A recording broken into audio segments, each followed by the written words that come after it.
Good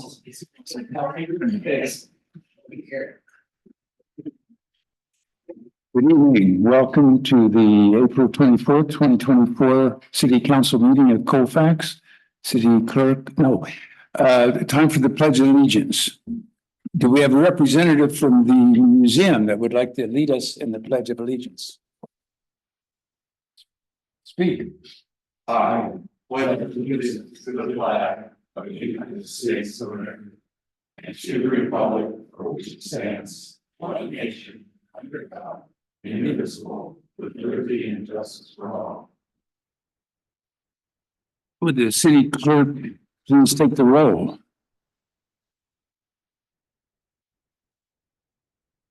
Councilmember Hilberg, Here. Mayor Pro Tem Lohman, Here. Mayor Douglas. Present. And for the record, let it be known that Councilmember McCauley and Councilmember Burris are absent this evening. Okay, we still have a quorum, 3 out of 5. Next, do I have a motion to approve the order of the consent calendar? Move to approve the agenda order. Do I have a second? Okay, all those in favor? Aye. Aye. Opposed? Abstained? Okay. Next, do we have any change in the conflict of interest for any of the council members? Any change for me? No. Okay. The consent calendar has been approved. Pardon? What did I miss? Yeah. Yeah, Not fully decent calendar yet, so there's nothing there. We approve the agenda. okay. So you have to go to consent calendar. Consent calendar. Does any member like to pull anything from the consent calendar? Can I pull 3B real quick, 3B, just for a correction? anything else? Not from me. Okay. Do I have a motion to approve the consent calendar minus 3B? Move to approve. All those in second? Second. Aye. Aye. All those in favor? Aye. Opposed, abstained? Okay, Sean, what would you like to say about 3B? Just a quick correction on the minutes on item 5A. I was a no vote. No. Yeah, thank you. That's all. Move to approve 3B. Second. Okay. All those in favor? Aye. Opposed, I abstain. Motion carries. Next, item 4, agency reports. With the representative from the Sheriff's Department.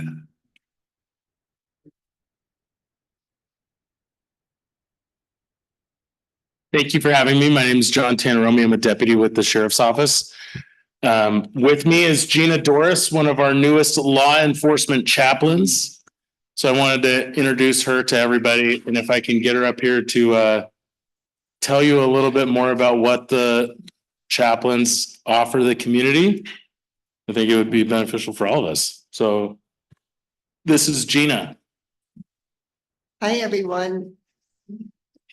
I go out on calls, death notifications. I go out on calls when there's a death, the sheriff's department, police, whatever calls us, and we go and help the families. And what I get mostly is, I didn't know we had chaplains. And that breaks my heart because these people are at their worst times and they don't know what to do. So we're there, and we give them that opportunity to lead, guide, and direct. And we don't tell them what to do, but we give them the information on what to do next. And I live in Colfax, not in town, in the city. I love Colfax, and I am your personal law enforcement chaplain as of yesterday. I just got promoted, so thank you guys.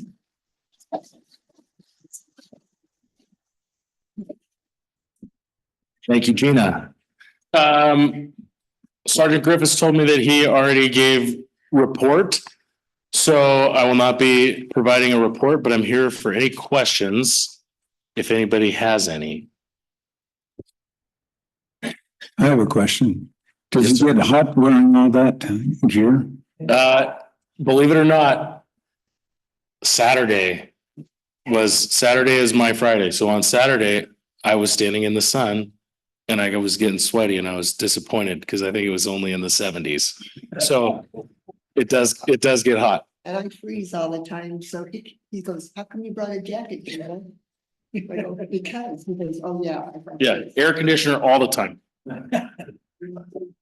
Anybody else have any questions? Thank- Well, thank you very much. Thanks for having me. Thank you.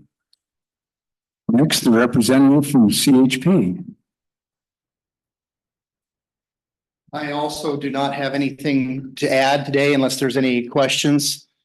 But do very much agree that that stuff is super hot and try not to wear it any more than I have to.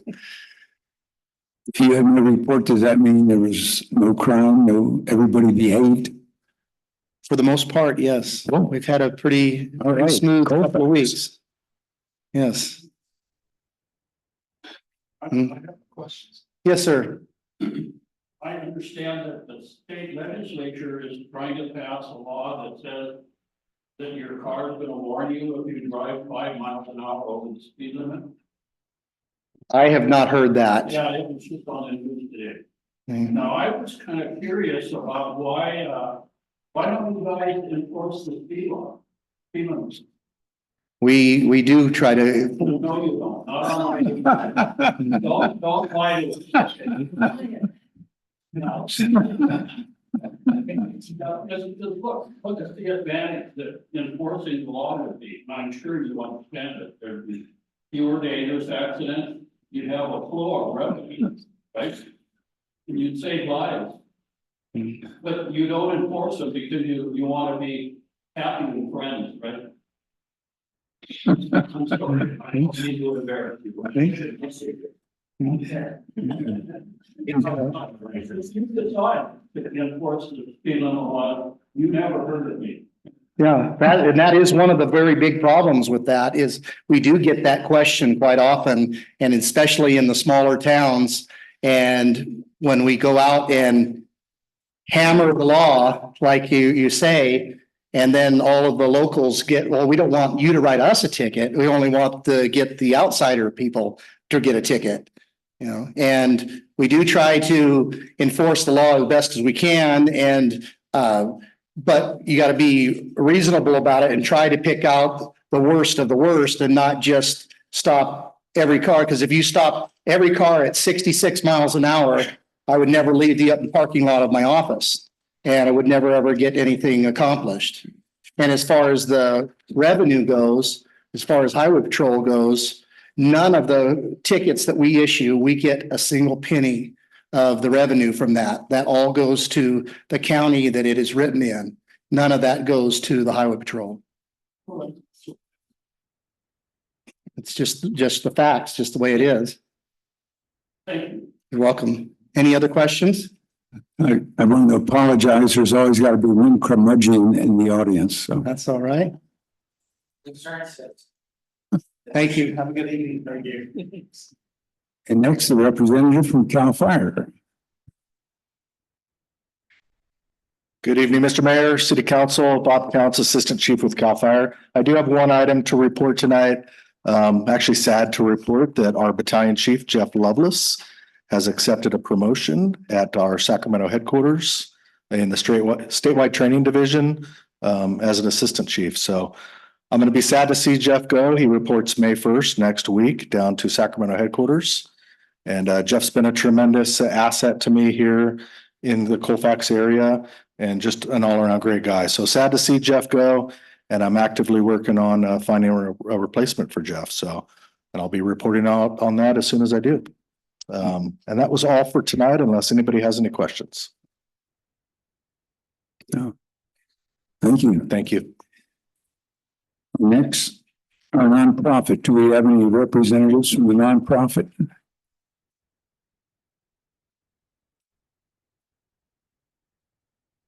Front and center, sir. State your name, stay 5 inches from the microphone and speak. I'm Jim clearly. Wood. I'm with the Placer Sierra Railroad Heritage Society.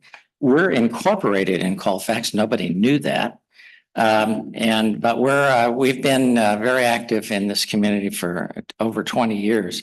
We were responsible for managing the renovation of the Colfax passenger station across the tracks. And then later the caboose that sits on the corner of Main and Grass Valley Street. Our latest endeavor has been to install a railroad webcam on top of the depot. And it has become very popular already. It's only been 2 or 3 weeks in operation. And we're already getting so much attention that we had a drone yesterday harass the camera and crash onto the roof of the building. And the suspect operator of the drone was captured on the camera. And so we're having loads of laughs. We're already seeing a lot of viewer traffic on the webcam. And where can I get a burger in Colfax? And so I think it'll be an asset to visitors as they see Colfax and see that historic town across the tracks in the view. And I want to stop by and check it out. So we're very pleased that it's up and working, and we look forward to seeing good results from that. And so that's all I have right now. Any questions? Just wanted to say thank you for putting that up. It's great. I've got to see it. Okay. It's got a great view of town too. Yeah, It's very. it's not the very best cool. view, but it'll suffice until we find a better view in both directions. So, Kim? Any plans to put one up in Auburn so we can track the train the entire length of its journey? Well, we have had one installed in Applegate, and that wasn't such a great viewpoint. When this opportunity came about, we decided to abandon that one down there in Applegate and focus on this. We don't own the webcam or operate it. It's operated by a company called Southwest Rail Cams. They have cameras installed all over the country. And this camera in Colfax is suddenly getting a lot of attention because it's on the main transcontinental railroad route. And so there's a lot of action here. So, okay. Thank you for doing that. Are you interested in any anti-aircraft or drone fighter pilots to get these drones out of here? Well, we'll see. We'll see if that becomes necessary down the road. Yeah, again, thank you very much, because that's going to be great for Colfax, and I love that it looks at North Main Street. Yeah, me too. All right. Thank you. Jim, any update on Big Boy, the train? The latest we have, it was a note to the city manager that it would stop here. I got a note from the director of public affairs this morning from Union Pacific that the stop could be mainly a watering stop, which means that they refill the tender, and that quote, final plans have not been set in stone yet. So we don't know exactly what they'll be doing until they put out their detailed schedule. We hope that they'll stop and that our local community people will get a good view of it. But we don't know how and where it's going to stop or how long or what they're going to be doing. So we'll find out. Okay, well, thank you. Yep. Okay, next, I think we have a presentation. Thank you, Mr. Mayor, members of council. When interim city manager Mike Lucan was here, he had stated that the council was interested in some strategic budgeting information. So he got me in contact with Pete Constant from Warren Jefferson University, and Pete is an expert in this kind of thing, and his background is quite extensive. So I'm going to let him kind of introduce himself and go over some of the things he's done throughout his career before he starts this presentation. Well, welcome. It's great to be back here. I think we all met once before when I was here talking just kind of in general about council activities and conflicts and all that good stuff. I'll just refresh your memory on my background. I won't dwell on it too much, but I was a police officer for 14 years in the city of San Jose, a city councilman in the city of San Jose for 8 years. Then I moved up here, got some sanity, moved from San Jose to Roseville, been engaged in Roseville doing a number of things, serving on boards and commissions, and I'm currently the board president for the Roseville Joint Union High School District. And then my full-time job is I'm a professor of public policy, political science, and government at William Jessup University, and I chair the department that has all of those degrees plus criminal justice, pre-law, and paralegal studies. And I just found out starting July 1st, aviation, which I know nothing about, but I'm sure I'll figure out soon. So that's my background in a nutshell. I'm here because we've been talking about strategic planning with a number of government agencies in the area. And when Mike was here, as we were wrapping up our discussion, we briefly touched on the strategic planning aspects for local governments and cities. And then as I got an opportunity to speak with your new city manager, he and I sat down and he shared with me the little matrix that you guys have on your budget process on how things come forward. So I thought what we'd do tonight is just start a discussion on how you can take what you have been doing, add in the elements of strategic planning, and look at how you can put those together in your budget. I don't have anything too detailed for you. I started basically with just a graphic that I wanted to talk about here in a moment. But the key thing here is it's never too early to do long-term planning, and it's never too late to start long-term planning. And so one of the things that a number of folks do is as they're thinking about their budget, they think about kind of how are we going to balance this year's budget? How are we going to balance next year's budget? If you have a 2-year budget cycle like you do, the focus tends to really narrow in, and sometimes there's that tunnel vision on what's right immediately in front of us. And so when you take a strategic planning approach, you start before you're even talking about the budget, and you talk about what are the strategic goals of the city, what do you have to do over the next 5, 10 years? What are your broadest goals for the city? What are your lists of needs? How you're going to attack those, and really, how is the council going to set those broad goals? And really, when you have that basis, then each budget cycle, whether it's the beginning of your biannual budget, or it's your mid-year check-in, or it's when you're wrapping it up, you have something to measure your progress against. And many cities, particularly mid-sized cities, tend to skip one important budget step. And I'm not sure how you guys have done it here in the past, but I thought I'd bring it up. And that's talking about the budget from a policymaker perspective before you actually start doing anything on the budget. And, as policymakers, as the governing body for the city, one of your main jobs, not the only job, but one of your main jobs is giving direction to your city manager, who then takes that direction and implements it with the staff that works with you, the contractors that you have.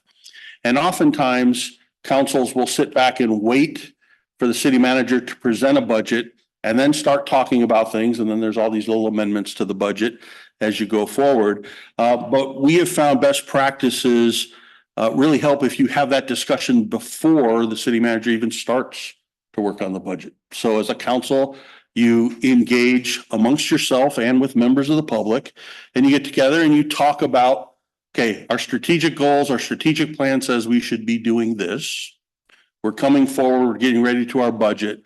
What are our priorities going to be for the short term in the budget that we're going to be addressing? What are our priorities for the long term that we need to either save for or plan for? And what are our goals as a governing body? What do we really want to see? And then you communicate that with your city manager. Now, fortunately, your city manager is always here with you, so you don't have to, have some formal report or anything, but he gets to see and understand where those priorities of the council and the residents are. And that really gives a good solid foundation for the beginning of the crafting of the actual budget. Then the city manager can take that, and as we move across the top, we're now moving in sort of the middle graphic. And for any members of the public, we have extras on the table for you if anyone wants to see what I'm talking about. The city manager can then take that discussion of priorities with the discussion of long-term objectives and work with the city staff, say, okay, how are we going to do this? How are we going to meet these objectives? Sometimes it's how are we going to restrain the council and the community because we can't spend all the money now because we have these other things, or how are we going to take what may appear to be equal priorities and focus on what are the most essential for us this year. But they start working on that and craft the budget based on that direction that you've given them in a public process. Then staff has the opportunity to work. And I know in addition to staff, you have your contract agencies that you work with. They have an opportunity to say what their needs and changes are going to be. All the different things that you do as a city, you get all that input from your staff and those projects. And then those come to you as a preliminary budget. So it's not the first time that you're going to be talking about it because you've already had this sort of philosophical discussion and broad direction on the budget. Then as you talk that through and you have your typical budget workshops like you've done in the past, then instead of giving big changes in direction that often happens in a lot of agencies, you're just really fine tuning things. So it gives you an opportunity to be more focused in your discussions. And then of course, your city manager takes that feedback and will finalize a budget for your adoption. And then, as we know, you start your new budget year, but a lot of times people then skip the next step, which is the last box on the lower right-hand corner of your sheet. And many cities and small agencies will just say, well, that annual CAFR, the consolidated annual financial budget, or the audited actual financial statements, depending which your agency does, it's just an administrative function. We'll let the city manager take care of that, and we'll just look at it and go on our way in the next year. But really, that document is a key tool in the budget process for you to really be able to measure, did we accomplish what we said we were going to do last year at the mid-budget and the previous year when we set our budget for the 2-year period? And so I really encourage organizations to take advantage of those two ends. You have a really solid middle here in Colfax. So if you take those two ends and really build them up so that you're engaging the public and the policymaker priorities on the front end, and then using your annual audited financials to really monitor and say, did we accomplish what we wanted to accomplish? Most of the times you'll find you did, but if you didn't, that gives you a tool to start that process again and say, okay, now, according to our priorities and our strategic plan, we need to make these changes as we start either the mid-year correction, or with you, it's a mid-cycle correction between the two budget years that are in your biannual cycle. Or do we want to launch in a new direction when we start with a new biannual cycle? So that's what I wanted to share with you, just to get you thinking about that. Your city manager and I have had a number of conversations on this. We're going to be continuing these conversations in an effort to just optimize what you're doing. The good news is you guys don't have any problems. I mean, we all wish we had more money, but you don't have a broken system. It's just how do we fine tune it and make the best system you can have so that you as policymakers have predictability and you're able to get what you believe are the priorities for the city addressed as you go forward. So that's all I really had prepared for you, is really just designed to stimulate a discussion. I'm here for questions, answers, hopefully, if they're not too hard of questions, and then we'll continue the discussion as we go forward.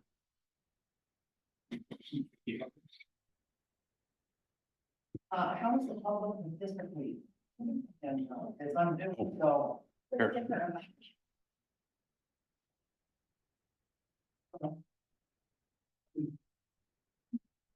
How does the public participate working with the city council? Thank you. That's a great question. Normally, in a lot of cities, the resident participation ends up being, well, I'm not happy with the decisions you made, and they have a discussion, and then it gets fixed along the lines as you go forward. But let me. If I may, Pete, what we generally would do would have a budget workshop where the public would be invited. And then the public can make comment as we're going through the budget cycle with the council people. And what this does is it adds one more opportunity at the early end as the council's having their discussion over their strategic plans and sort of their political and personal priorities as they're going through and planning for the city. What really is at heart to the policymakers, it's in view of the public, and you're engaging in the conversation just as we are now. They get to take all of that into consideration as they're giving that broad direction to the city manager. The city manager has the benefit of hearing it directly. And then you move forward, then you have your other opportunities with the budget workshops as you go forward. Might have an influence on. You should, yes. Okay, I'm gonna hope.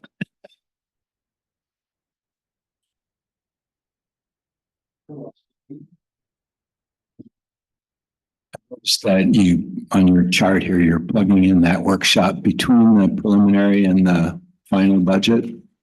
That seems the right place to me. Is that pretty typical? Yeah, and it's actually where you do it now.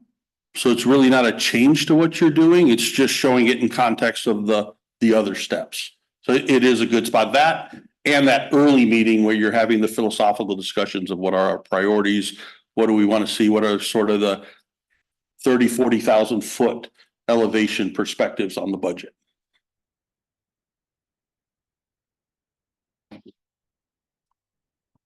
Any other questions? As you all know, I'm available by email. I know after the last meeting, I had was reached out by a couple of members. You can always call me, text me, email me. I don't even mind driving up here. I can speed because there's no tickets written, right? Do you charge mileage? I don't charge anything. So, William Jessup University, we really believe that we want to be part of the community, and our Institute for Public Policy.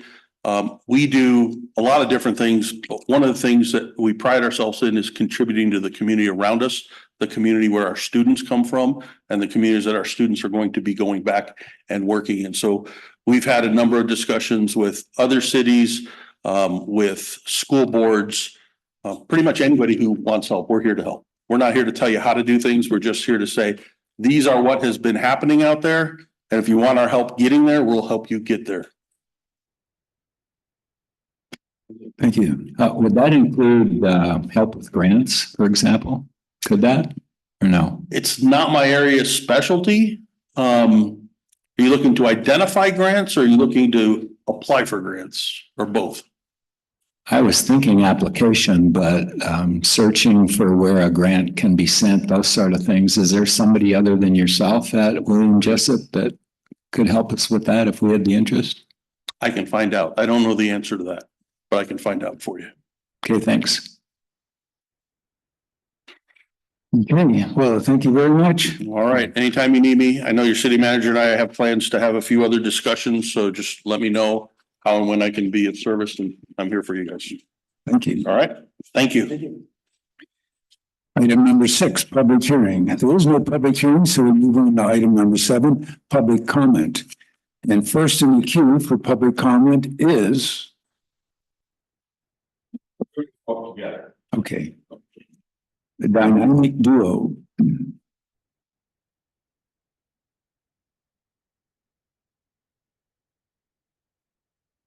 You go ahead. I'm going first. Just support. My name is Irene Allen. I'm the director of the Colfax Museum, proud director. And I'm very excited about the new proposal to create a park on the lawn area next to our building. And of course, there's a lot of challenges involved in that. But the main challenge will be to move the caboose from its current location to the proposed location, which is yet to be determined. But we've had a lot of input from the community. We've had several people that want to donate their time and money. We have one gentleman who has pledged $1,000 to help with that cost. We don't know exactly how much it's going to be yet, but we will be getting bids, and there'll be a committee formed to decide what goes where and where the caboose is going to be mainly. Hopefully it'll be very close to the museum. I think it will be really good for the community because it'll bring a lot of tourists and visitors to our area, which is good for the businesses, restaurants, etc. So we're excited about that, and we're hoping that it'll happen, that the move will happen and the park will be established, if not by July 3rd, at least by railroad days, because it is a railroad theme, of course, since we're a railroad town. And thank you for your time, and I'll let Dirk speak. So I don't think Irene mentioned that we understand that the city has a budget to help nonprofit groups and activities here in town. And so we would like to request that some amount of that money be reserved to help move the caboose in with other expenses. Now, who to administer this money hasn't been decided. I sent a proposal to Amanda that was provided by Roger Staub, who lives here in Colfax, and he's also a member of the Placer Sierra Railroad Historical Society.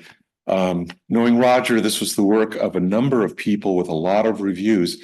And in it, he proposes that a nonprofit be created with board members drawn from other city organizations, the city council, the city of Colfax, as well as the Museum and Historical Society.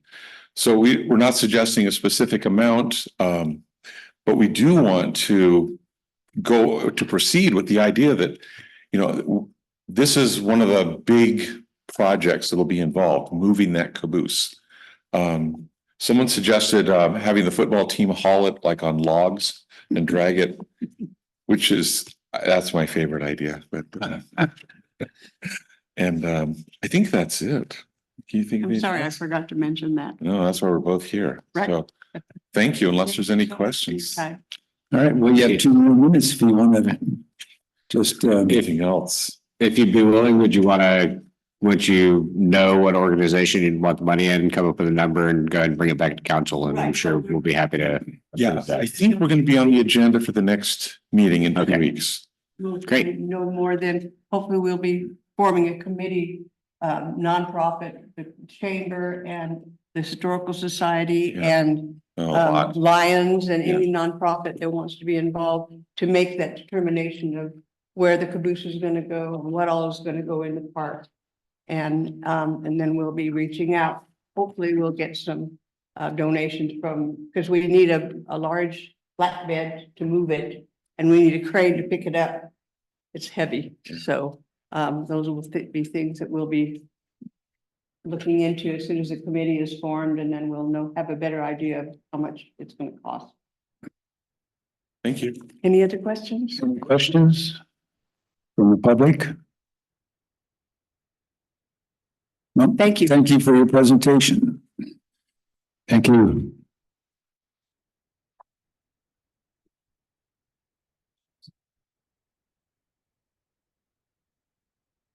My name is Solinda Miller. I'm the director of the Historical Society Archives. And I'd like to make a few comments concerning moving the caboose and establishing that railroad park. I'd like to talk to you a little bit about fireworks, okay? And it seems that the city has started to help finance the purchase of the fireworks. And I'd like for you to kind of think about this in a philosophical sense, in that so you devote $5,000 or $10,000 to the fireworks, and when you're over, they go up in smoke, okay? And the problem is that smoke contains heavy metals, strontium, potassium. I gave Larry an article about this, about pyrotechnics from the Scientific American. magazine. And if you think about it, this is probably the last thing on earth that we ought to be putting into our atmosphere. Up here in Colfax, we get a lot of pollution from Sacramento because of the air inversion. We get our air is not as healthy as you think it is up here.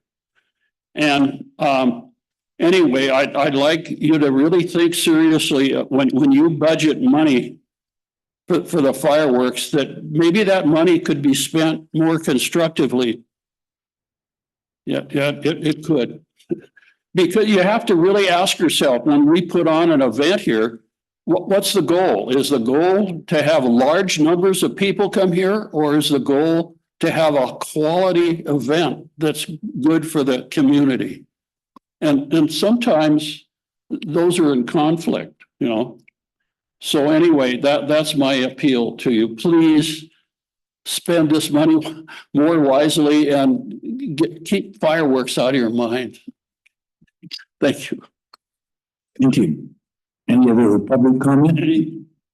I would like to just say that I commit to you that we will have that sort of a discussion. Yeah. As to what are the best ways of benefiting the nonprofits in our community. Yeah, I really hate to nag on this firework thing, because I mean, I enjoy a good time just like anybody else. But over my life, my involvement with fireworks is I often wonder how many fingers I have left, you know. And but the community, I mean, we have limited resources here. I mean, it would be better to go buy musical instruments, for crying out loud, for our young people than to set those fireworks off. If you just think about this, if you financed, is my time up? Oh, you forgot to start. They gave you another 5 minutes. Yeah. So look, if instead of buying fireworks, the city could sponsor a youth band with that money 3 or 4 times over, right? And Colfax could be on the map as having this group of young people play, have an orchestra or a marching band. Wouldn't that be very, not only that, but it would give the young people something constructive to do. Anyway, thank you. Okay, thank you. Any other public comment? Short and to the point. Any other public comment? If not, we move on to item 8. Council and staff report. We start out with the committee reports from council. Sean, do you have any reports? Nothing to report tonight. All right. I'd like to talk about, I intended to go to a drone demonstration by the mosquito folks, but I was unable to because of work. And that was a disappointment. They were flying drones all over the place down there, and it would have been a great demonstration. But last night, I did hear Jim Wood, who spoke earlier tonight, speak at the Placer Sierra Railroad Heritage Society. And there were a group of railroad buffs there. They were experts, and the meeting was quiet. There was no roaring applause or anything like that. But there's a group of very knowledgeable, experienced people that are, in my estimation, willing to help. So if we could form a small nonprofit, or if one of our nonprofits that are here already would be willing to take on the mission of this park, then I think there are people that would help us and mentor us to do the right things. So it was a very interesting presentation, and I support it 100%. And that's it. Okay, thank you. I attended the Placer County Economic Development Board meeting. I'm the alternate. Larry's the main contact, but he was busy doing that. So at the meeting, we used to in the past spend a lot of time talking about what each city is doing. And at the meeting on the 18th, we decided to change the focus. And now we're going to start having seminars. The first one will be in a few months, it is on small businesses. We're going to invite in small business owners, startup, successful ones and failure ones. And then we're going to discuss, what we can do right, how we can adjust that. So we're going to have some long workshops on how small businesses can adjust and deal with today's economy. Let's see. And I went to the flea market on the 20th. That just a reminder that on the third Saturday of every month, support your local flea market because you can really get some good deals there. I did my Christmas shopping. I did. And then also on, I think the second or third Thursday, the Methodist Church has a free lunch. So again, it's something local to do and meet people. On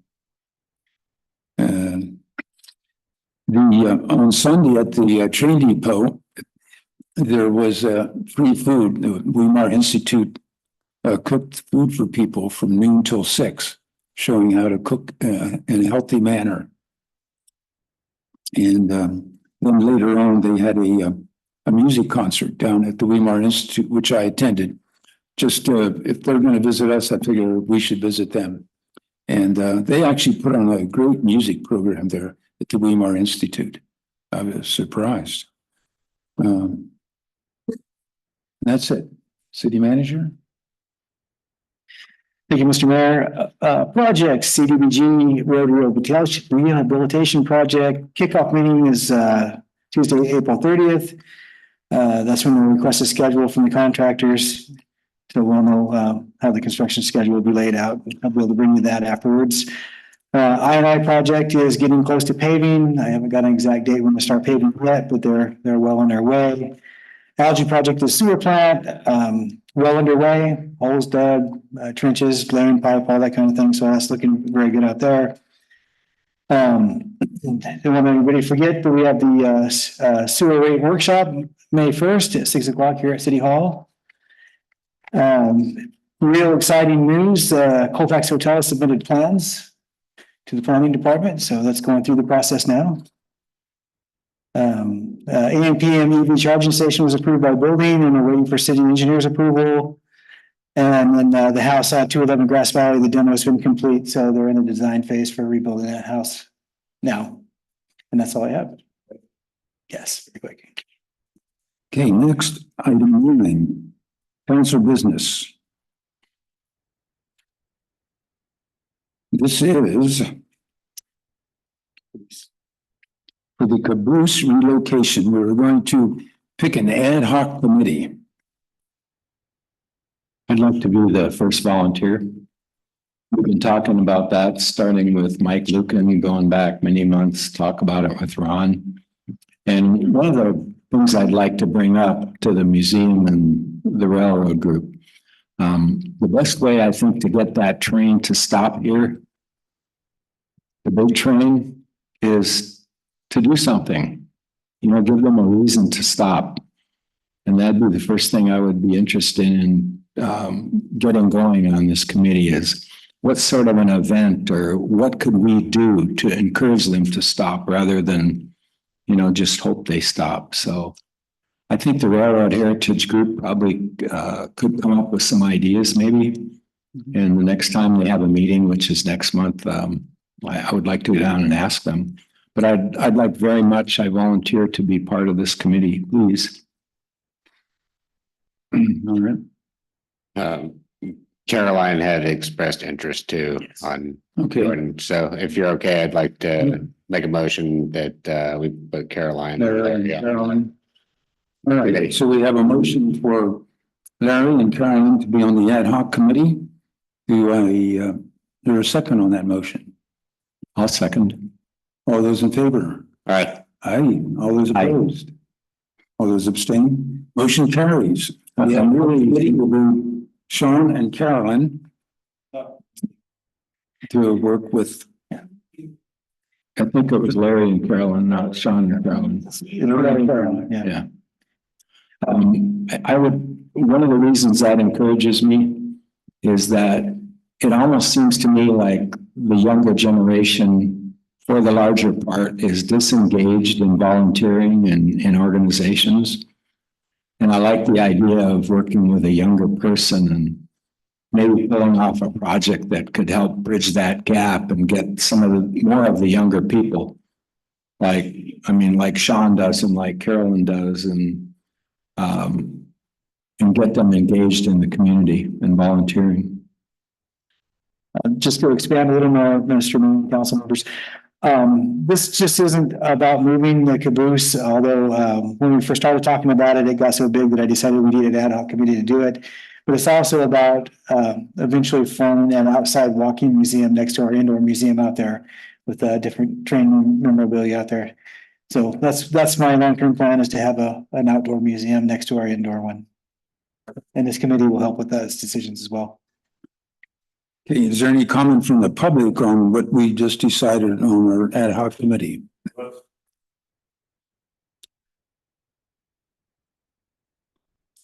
Hearing none, we're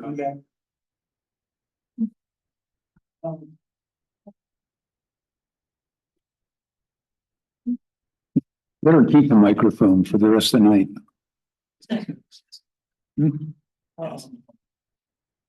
Ask what?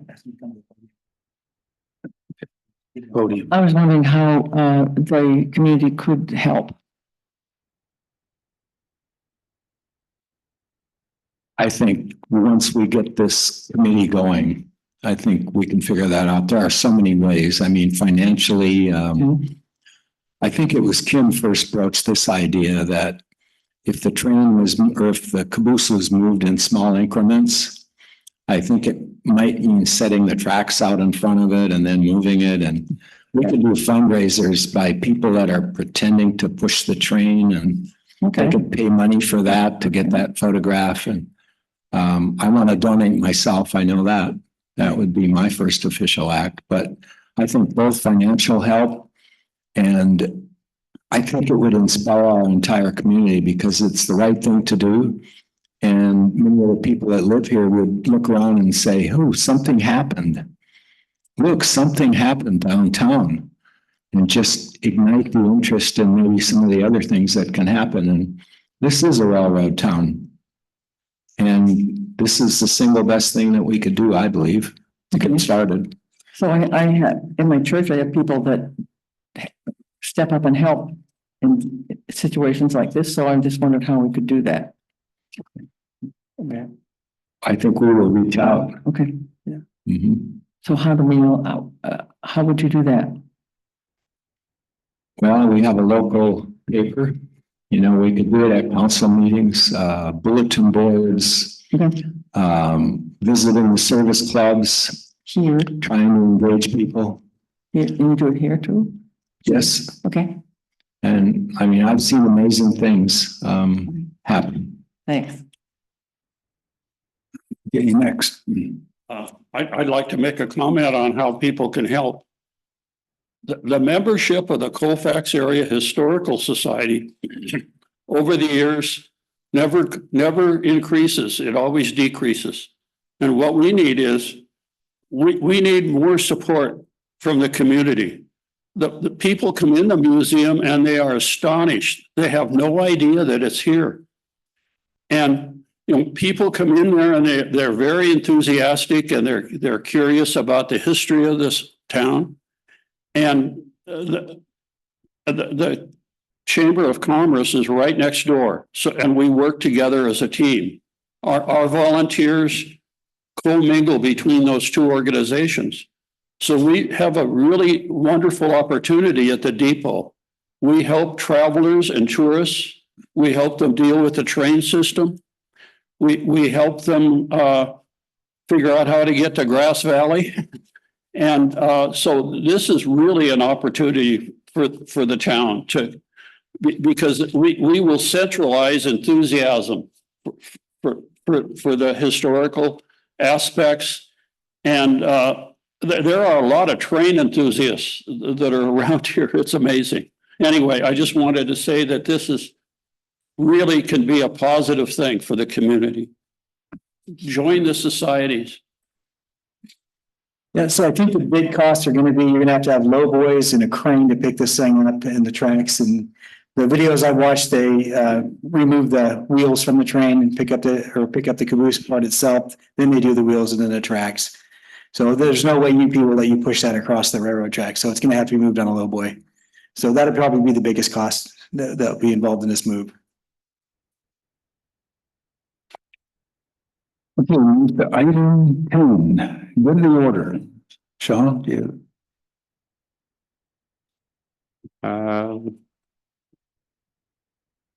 Tomorrow at 3 p.m. is the Pioneer Community Energy Board meeting, and it's actually tomorrow. I can get the weeks mixed up this time.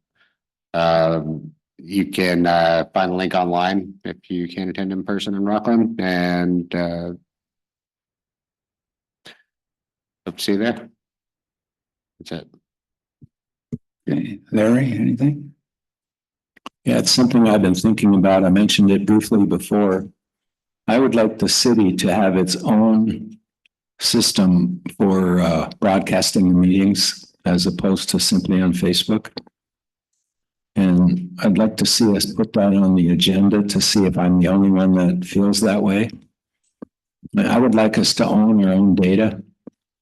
You know, theoretically, you know, Facebook would never lose it. It's always safe and et cetera.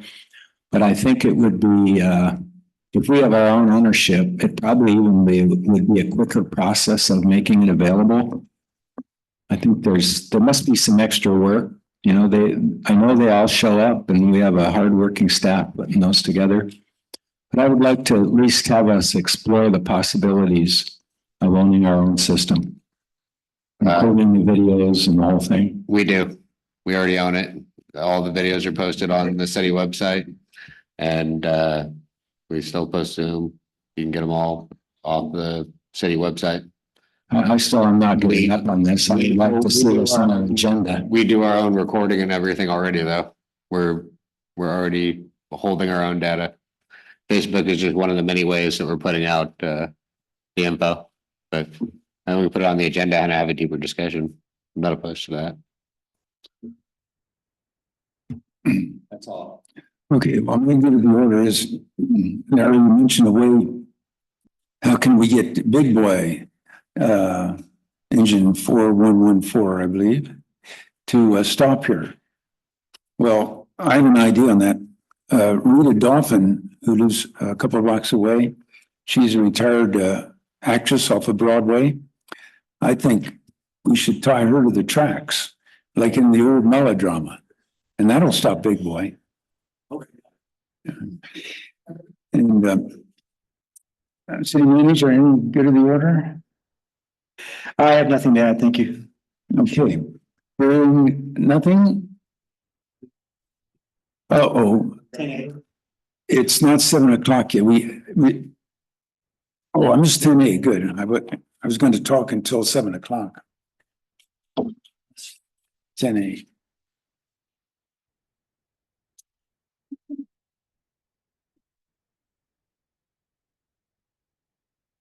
McKinney is missing on this page.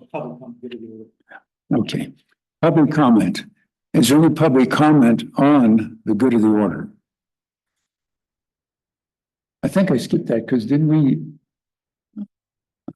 discontinue that once? Oh, okay. Okay. Anybody like to comment on what the comments were at the DS?